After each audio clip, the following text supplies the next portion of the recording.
மத்தேயு எழுதின சுவிசேஷம் அதிகாரம் 25. அப்பொழுது பரலோக ராஜ்யம் தங்கள் தீவெட்டிகளை பிடித்து கொண்டு மணவாளனுக்கு எதிர்கொண்டு போக புறப்பட்ட 10 கன்னிகைகளுக்கு ஒப்பாயிருக்கும். அவர்களில் 5 பேர் புத்தி உள்ளவர்களும் 5 பேர் புத்தி இல்லாதவர்களுமாய் இருந்தார்கள். புத்தி இல்லாதவர்கள் தங்கள் தீவெட்டிகளை எடுத்து கொண்டு போனார்கள், எண்ணெயையோ கூட கொண்டு போகவில்லை. புத்தி உள்ளவர்கள் தங்கள் தீவெட்டிகளோடும் கூட தங்கள் பாத்திரங்களில் எண்ணெயையும் கொண்டு போனார்கள். மணவாளன் வர தாமதித்த போது அவர்கள் எல்லாரும் நித்திரை மயக்கமடைந்து தூங்கிவிட்டார்கள். நடுராத்திரியிலே, இதோ மணவாளன் வருகிறார், அவருக்கு எதிர்கொண்டு போக புறப்படுங்கள் என்கிற சத்தம் உண்டாயிற்று. அப்பொழுது அந்த கன்னிகைகள் எல்லோரும் எழுந்திருந்து தங்கள் தீவெட்டிகளை ஆயத்தப்படுத்தினார்கள். புத்தி இல்லாதவர்கள் புத்தி உள்ளவர்களை நோக்கி, உங்கள் எண்ணெயில் எங்களுக்கு கொஞ்சம் கொடுங்கள், எங்கள் தீவெட்டிகள் அணைந்து போகிறது என்றார்கள். புத்தியுள்ளவர்கள் பிரதியுத்தரமாக, அப்படியல்ல, எங்களுக்கும் உங்களுக்கும் போதாமல் இராதபடி நீங்கள் விற்கிறவர்களிடத்திற்கு போய் உங்களுக்காக வாங்கிக் கொள்ளுங்கள் என்றார்கள்.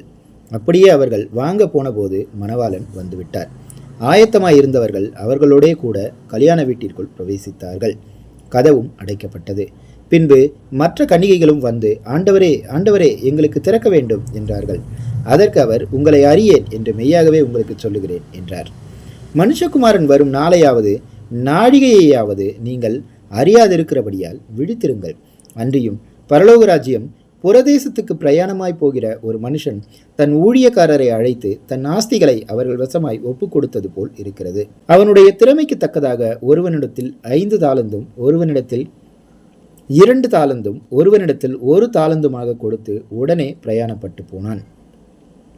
5 தாலந்தை வாங்கினவன் போய் அவைகளை கொண்டு வியாபாரம் பண்ணி வேறு 5 தாலந்தை சம்பாதித்தான்.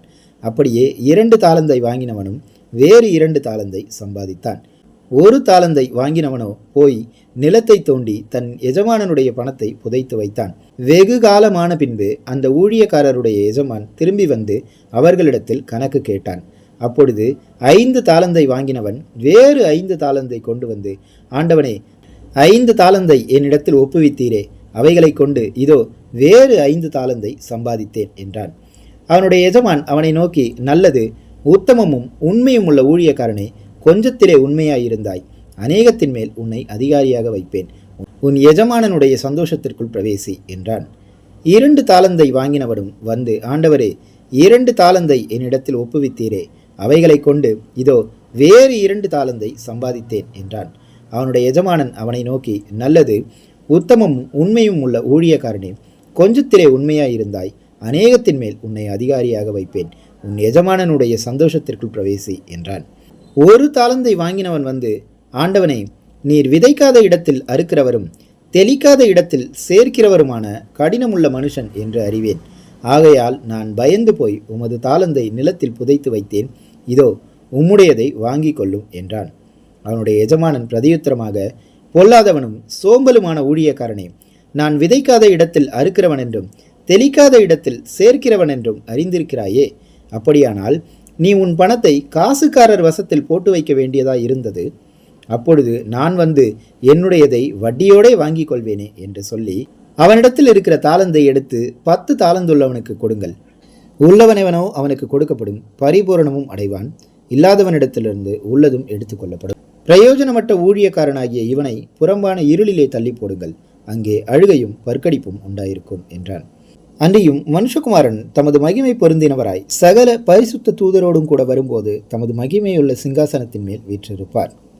அப்பொழுது சகல ஜனங்களும் அவருக்கு முன்பாக சேர்க்கப்படுவார்கள். மேய்ப்பனானவன் செம்மறியாடுகளையும் வெள்ளாடுகளையும் வெவ்வேறாக பிரிக்கிறது போல அவைகளை அவர் பிரித்து செம்மறியாடுகளை தமது வலது பக்கத்திலும் வெள்ளாடுகளை தமது இடது பக்கத்திலும் நிறுத்துவார்.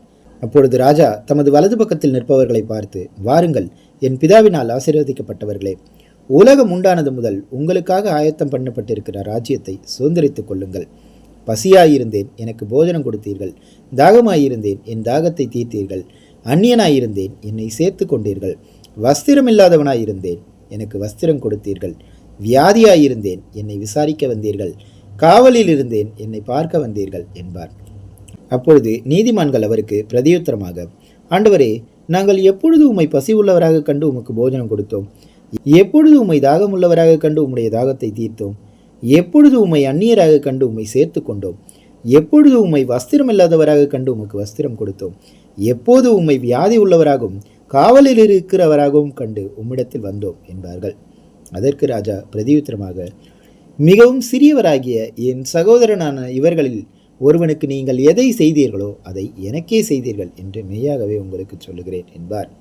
அப்பொழுது இடது பக்கத்தில் நிற்பவர்களை பார்த்து அவர், சபிக்கப்பட்டவர்களே, என்னை விட்டு பிசாசுக்காகவும் அவன் தூதர்களுக்காகவும் ஆயத்தம் பண்ணப்பட்டிருக்கிற நித்திய அக்கினியிலே போங்கள். பசியாயிருந்தேன், நீங்கள் எனக்கு போஜனம் கொடுக்கவில்லை. தாகமாயிருந்தேன், நீங்கள் என் தாகத்தை தீர்க்கவில்லை. அந்நியனாயிருந்தேன், நீங்கள் என்னை சேர்த்து கொள்ளவில்லை. வஸ்திரமில்லாதவனாயிருந்தேன், நீங்கள் எனக்கு வஸ்திரம் கொடுக்கவில்லை.